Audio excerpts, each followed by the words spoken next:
Okay, question 18 asks us to show that the exact area of the shaded region is 2e squared minus e minus 1 units squared. And so there's a right way and a wrong way of doing this.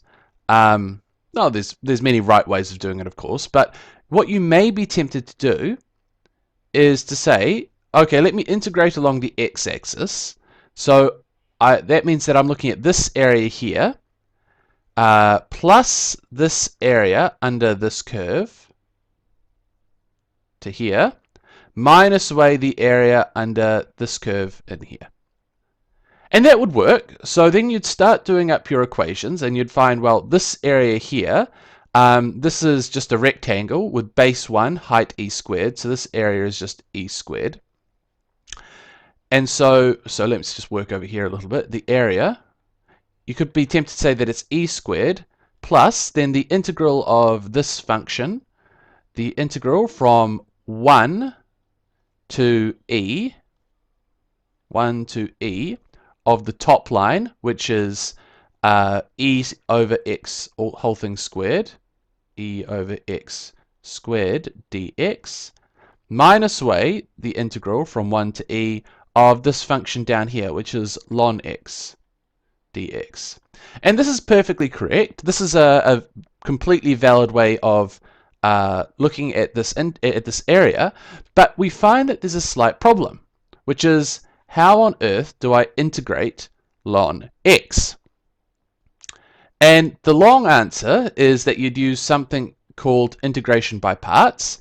And if you go on to study maths at a different level, you may come across this, and it's not too hard to do, but it is something that's beyond our abilities right now. So this is not the way that we want to do because we aren't quite sure how to integrate ln x dx. So what do we have to do instead? Well, we look at this one more time and we recognize the problem is integrating this ln x function. And I don't know how to integrate ln x. So maybe I don't want to try and integrate everything with respect to x then. Maybe I want to consider this along the y-axis instead. So then it becomes the area between the y-axis, between the curves and the y-axis. So this is the point 1. This is the point e squared. And I can say it's just this area down here plus this area up here. And that's going to work. So if we call this region 1 and this one region 2, we can just find the integral, the area of region 1 plus the area of region 2.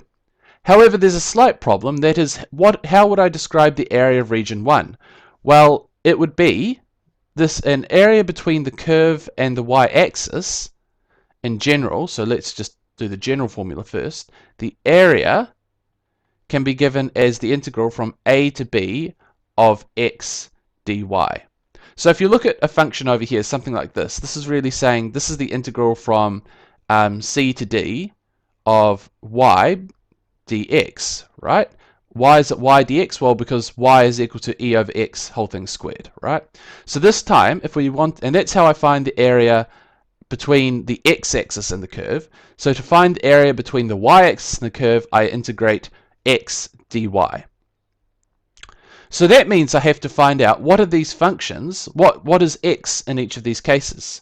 So if I start with y equals to ln x, what is x? Well, this one isn't too hard. This is just e to the power of y equals to x. So that was good. What about the other one? I've got y equals to e over x whole thing squared. So that means that I get square root y is equal to e over x. And so I get x is equal to e over the square root of y.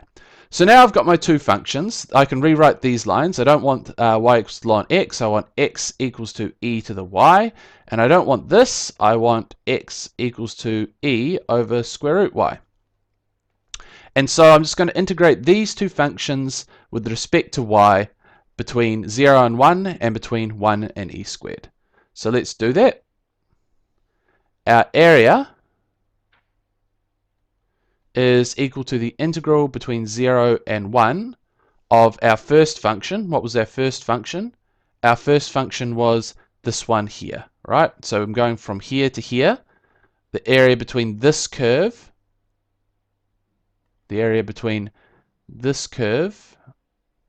and the y-axis, and this curve is the x equals to e to the y curve. So I get integral of x equals to e to the y dy plus, now if I look at the original one, the other one, sorry, I've got the integral from 1 to e squared of this curve. And this curve is e over square root y. So this is plus the integral from 1 to e squared of e over square root y dy. Okay, and neither of these integrals is too difficult to do. E to the y is just e to the y between 0 and 1. And e is a constant, so that's going to stay there. And then 1 over square root y, well, that's the same thing as y to the power of minus a half. So I increase the power by 1. I get y to the power of a half, which is square root y. And then divide by the new power, so divide by a half. Dividing by half is the same as multiplying by 2. And that's between 1 and e squared. So what does that give me? Well, that gives me e to the 1 minus e to the 0 plus 2e square root e squared minus 2e square root 1. So expanding all of that out, I get e to the 1 minus 1 plus 2e. Square root of e squared is just e. E times e is e squared minus 2e to the 1. And so that gives me 2e squared minus e minus 1.